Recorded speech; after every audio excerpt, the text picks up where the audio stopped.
Tudo bem, gente? Professor Paulo falando, Secretaria de Cultura do município de Taboão da Serra, projeto Faça Arte na Sua Casa, tá certo? Espero que vocês estejam bem na medida do possível. Lembrando que eu tô gravando esse vídeo em casa, né? Pode passar carro na rua, o vizinho que grita aquela coisa toda, ok? Espero que vocês fiquem à vontade e possam curtir essas informações, tá bom? Essas aulas tem a finalidade de chegar aos nossos alunos que estão parados por conta da quarentena. E fique à vontade, se você se sentir, se você gosta do teatro, se você gosta do assunto. Lembrando que esses vídeos têm em torno de 10 minutos, né? São vídeos resumidos, de conteúdos bem resumidos. O objetivo é estimular a tua própria pesquisa, tá ok? O objetivo é estimular a sua própria pesquisa. Maravilha? Uso como referência o Google, o Wikipédia. Eu tenho uma apostila bem bacana aqui. Uso alguns outros textos que eu vou fuçando, que eu vou pesquisando. Livros de história também são bem interessantes para você poder traçar paralelos, né? Para que você possa também fazer o processo de contextualização, porque é muito importante você pensar na época, você pensar no artista, mas o artista conectado à sua época. Né? Não adianta eu falar aqui, por exemplo, de Leonardo da Vinci pensando no modernismo. Tá certo? Eu preciso falar da obra de Leonardo pensando no Renascimento. Ficou claro isso? Então, pensa no artista conectado à sua época. Isso é o que nós chamamos de contextualização. Maravilha? Então, nós estamos numa sequência, já falamos sobre teatro grego, falamos sobre teatro romano, nós estamos avançando no tempo, ok? Falamos sobre teatro medieval, adentramos, né, na parte bruta, no teatro medieval lá que nasceu em 400 depois de Cristo, né? Nós fomos avançando dentro desse processo quando vamos pensar assim, gente, é preciso falar desse jeito, não tem como firular, tudo bem?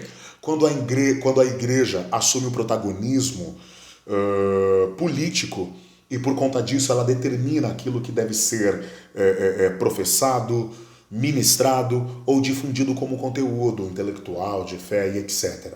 Tá certo? Só que isso vai avançando na medida do tempo, vai avançando, e com o tempo a sociedade vai cansando, aquilo vai. E eu vou dizer assim, a partir da pesquisa e de uma dedução, na medida em que a igreja ela constrói os espetáculos, ou vamos dizer assim, ela se apropria do teatro para construir os espetáculos e todo aquele processo de catequização, ela precisa criar o contraponto. Então você tem de um lado, né, o mocinho, que são os santos, que é toda a referência conectada às divindades, e você vai ter aqui do outro lado o tinhoso, e toda a influência que o tinhoso causa na população. Só que de tanto você reverberar isso, reverberar, você acaba... O tinhoso era aquele cara que conseguia manipular as pessoas. As pessoas, os populares, as pessoas do dia a dia, estavam mais familiarizadas com aquele tipo de comportamento que era representado pelo tinhoso do que pelos comportamentos dignos, né? Do que pelos comportamentos que eram tidos pelo lado santo das obras. E de tanto fazer, surge aqui, desse lado, um teatro que brinca com esses personagens, com os personagens que nasce desse contraponto dos santos. Né? Porque as pessoas se identificavam, eu não queria ser conectado ao tinhoso, mas eu percebo que tudo que eu faço no meu dia a dia está mais ligado ao que o cara faz. E as pessoas acabaram se identificando com isso. E essa identificação não fez com que a pessoa se identificasse com a parte, vamos dizer assim, né, com o lado tinhoso da coisa.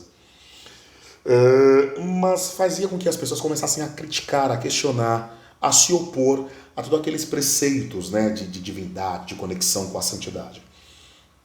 Eu estou fazendo uma contextualização sutil, tudo bem, da coisa, para que a gente possa chegar naquilo que eu vou falar agora, tudo bem? Então, na medida que o teatro medieval ele vai avançando no tempo, né, ele começa lá em 400 a.C.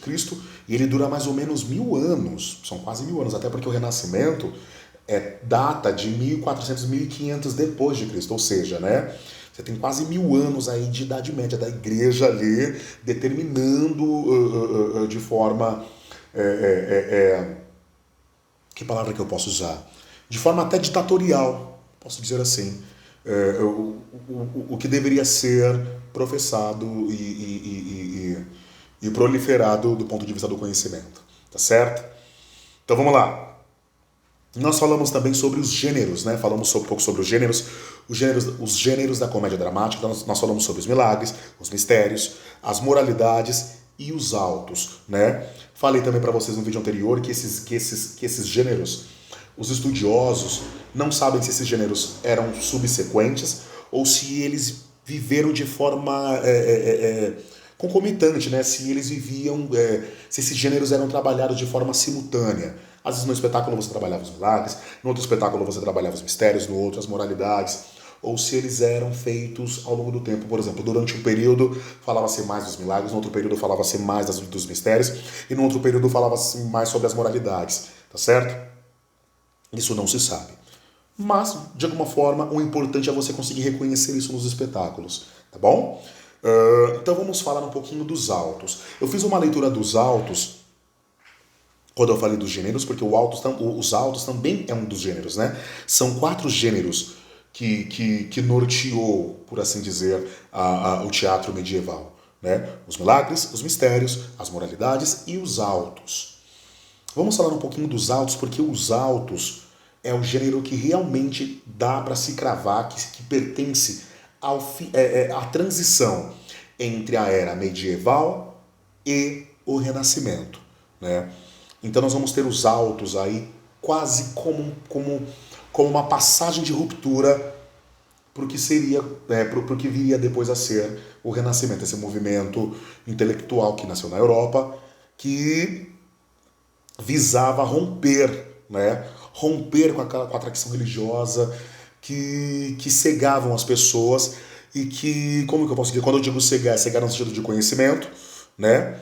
E que o nome já fala, renascimento, é o renascer da cultura intelectual, é o renascer da investigação, do ver para crer, não mais da fé cega imposta pela religiosidade. Ficou claro isso?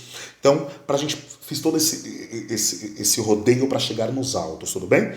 Então, eu fiz uma pequena introdução dos autos no vídeo anterior, eu vou dar uma reforçada, porque isso vai nos conectar com o assunto do próximo vídeo. Maravilha? Então vamos lá, os autos. Embora o termo auto seja usado genericamente para designar os textos medievais, os autos eram um gênero distinto dos milagres, dos mistérios e das moralidades. Os autos são textos que narram a vida de Cristo, dos santos e dos mártires que morreram em nome da fé. Ok? Desses espetáculos, os mais grandiosos do teatro medieval, participavam centenas de atores e numerosas sequências de cenas que duravam vários dias deslocando-se por vários locais. Eu falei sobre isso no vídeo anterior, tá bom? Vamos lá. As apresentações mais famosas que foram registradas relacionam-se ao Natal, à Paixão e à Ressurreição de Cristo, tá bom? Olha lá. Um outro gênero nasceu já quando o sol do Renascimento fazia-se brilhar, né? Ou seja, nasceu um novo gênero já quase beirando o sol do Renascimento, que era a sotie, ou a sotie, ok? Que era um tipo de comédia mais para o profano que para o religioso. A sotie era uma sátira onde todos os seus personagens eram loucos e, portanto, podiam dizer verdades não religiosas. Bom, os textos medievais, na maioria, são de autores anônimos, em geral escrito por padres, certo?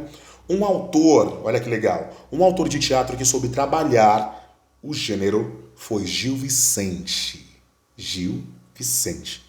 Embora seus autos já possuam uma organização teatral que o aproxima mais do Renascimento que do medieval, né? Eu encontrei aqui um trechinho no Wikipedia, só para poder acrescentar, né, essa coisa da passagem de um período para o outro. Fala o seguinte, né, a obra vicentina de Gil Vicente é tida como um reflexo da mudança dos tempos e da passagem da Idade Média para o Renascimento, fazendo-se um balanço de uma época onde as hierarquias e a ordem social eram regidas por regras inflexíveis, para uma nova sociedade onde se começa a subverter a ordem instituída, ao questioná-la. Foi o principal representante da literatura renascentista, ok? Então, nós vamos ter aí os autos e a Sautier como um gênero de passagem, tá bom? Então, no próximo vídeo eu vou falar um pouco mais sobre o Gil Vicente, esse importante autor português. Vamos falar um pouquinho mais sobre os autos. Por quê? Porque vamos pensar assim. O teatro medieval, ele foi importante para a cultura religiosa. Mas esse período do Renascimento, quando eu digo o período do Renascimento, ele permeia todas as obras artísticas. Ele passa pelas artes visuais, pelo teatro, pela escultura,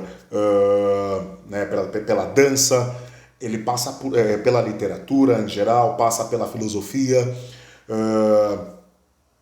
Então é importante a gente pensar dentro desse contexto, dentro dessa ideia de que a passagem de um período para o outro mexe com a sociedade. E quando mexe com a sociedade, mexe com a forma do artista produzir conteúdo. O artista é um grande catalisador, ele é um grande observador, né, e absorvedor de tudo aquilo que está à sua volta. Tá certo? Então, os autos é o que nós vamos chamar de gênero de transição.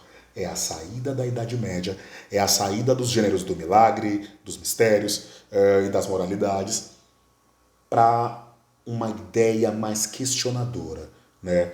Uma ideia mais mais revolucionária, por assim dizer, tá certo? De questionar as autoridades vigentes e de se pensar o mundo de uma outra forma. Maravilha? Projeto Faça Arte na Sua Casa, Secretaria de Cultura do Município de Taboão da Serra. Professor Paulo, até a nossa próxima aula. Valeu!